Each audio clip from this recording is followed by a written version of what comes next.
देखिए 12th class, next जो topic है हड़प्पा सभ्यता से वो क्या है कि सिंधु नदी घाटी सभ्यता के नगर योजना का वर्णन करें। ठीक है, तो देखिए इस क्वेश्चन में है सिंधु घाटी सभ्यता के नगर योजना का वर्णन करें। इससे ये तो प्रूफ हो गया क्वेश्चन से ही कि जो सिंधु घाटी सभ्यता था वो कैसी सभ्यता था, नगर सभ्यता था। नगर सभ्यता यानी कि शहरी सभ्यता था, यानी कि वहां उस सभ्यता में शहर का विकास हो चुका था। जैसे अभी है ना, शहर है, गांव है, तो हम लोग कहाँ पटना में है तो पटना डेवलप्ड शहर है ना। तो इसी तरह से हड़प्पा सभ्यता में भी कुछ कुछ जो जगहें हैं वो क्या थे, शहर थे, है ना। उनका जो स्वरूप है पूर्ण शहर की तरह था, जैसे अभी का शहर है।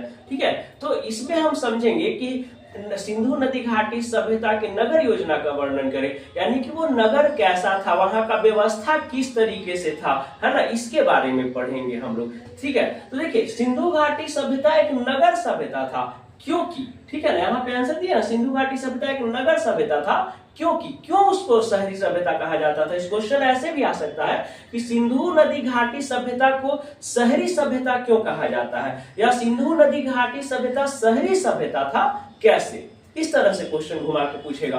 तो देखिए इसका बहुत सारा रीजन है। फर्स्ट रीजन है कि संस्कृति यानी कि सिंधु घाटी सभ्यता में नगरों में सड़कों का निर्माण किया गया था। जैसे अभी शहर में रोड का बढ़िया रोड का निर्माण है, उसी तरह से उसमें भी सिंधु घाटी सभ्यता में भी क्या था, सड़कों का निर्माण किया गया था जो एक दूसरे को समकोण पर काटती थी। क्या करती थी, नगर ये रोड कैसा बना हुआ था, जो एक दूसरे को समकोण पर काटती थी। ये इस तरह से, है ना, एक ये हो गया यहाँ से ऐसे और यहाँ से यहाँ, तो ये 90 डिग्री पे कटा, या फिर ये रोड इस तरह से होगा, है ना। हम लोग एज्यूम ही ना कर सकते हैं, एक दूसरे को समकोण पर काटता है ना, ये एक समकोण पे काटा, तो ये हो गया।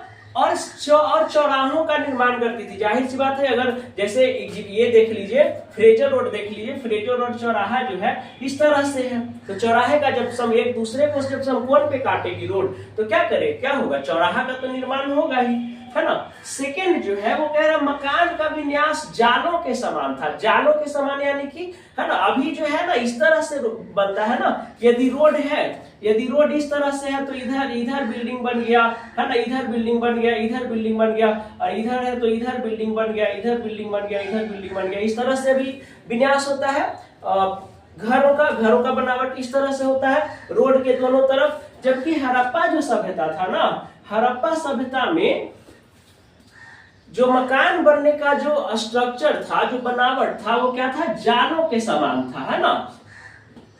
और मकान पक्की ईंटों के बनी हुई थी और आराम की सभी व्यवस्थाएं थी। जालों का मतलब क्या हुआ कि अगर इस तरह से समकोण पर काटती थी तो इस तरह से बना हुआ था, है ना, इस तरह से बना हुआ होगा मकान, इस तरह से। जालों का मतलब है ना कि इस तरह से बना हुआ होगा मकान। ठीक है, पाम जुमेरा जो दुबई का है वो देखे हैं, क्या है, पाम जुमेरा जो दुबई का है वो इस तरह से है ना जी, ऐसे है, ऐसे करके बना हुआ है पाम जुमेरा। ठीक है, तो क्या है, जालों के टाइप का है ना, पूरा सराउंडिंग नहीं है, लेकिन ये है तो क्या, जालों के आकार का। ठीक है, तो ये इसी तरह से कुछ हड़प्पा सभ्यता में भी नगर बना हुआ था। नेक्स्ट जो है टॉपिक वो है नगरों के पानी को निकलने के लिए पक्की और ढकी हुई नालियों की व्यवस्था थी। जो शहर से जो पानी निकलता था, उस पानी को निकलने के लिए जो नालियां थी वो पक्की थी। ठीक है ना, जैसे अभी जो है शहर के पानी से, पटना के पानी जो हम लोग निकालते हैं, कुछ पानी जाता है पुनपुन में, कुछ पानी जाता है नाला का गंगा नदी में, तो क्या होता है, नाले पक्की है ना, और ढकी हुई है। तो उसी तरह से नाले का भी जो विन्यास था, जो स्ट्रक्चर था, जो बनावट था, वो कैसा था कि नहरों का पानी निकलने के लिए पक्की और ढकी हुई नालियों की व्यवस्था थी। और फोर जो है अनेक घरों में स्नान के लिए कुएं मिले हैं। अभी हम लोग के शहर में हर घर में लगभग मोटर मिलता है स्नान के लिए, नहाने के लिए। आपको क्या चाहिए, मोटर रहेगा तो ना टंकी में पानी भराएगा जी। उसी तरह से हड़प्पा सभ्यता में लगभग हर घर में आपको क्या मिलता है, कुआं मिलता है ना, स्नान करने के लिए या रोजमर्रा के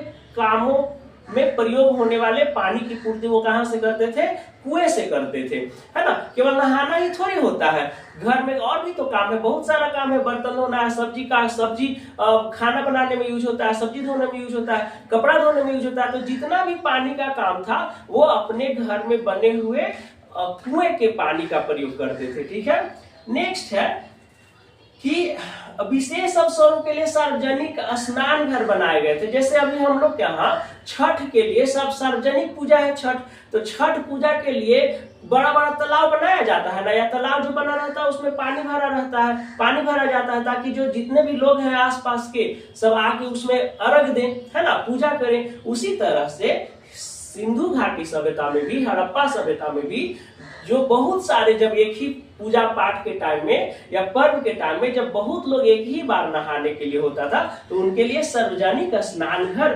बनाया गया था। ठीक है, तो ये हो गया सिंधु घाटी सभ्यता के नगर योजना।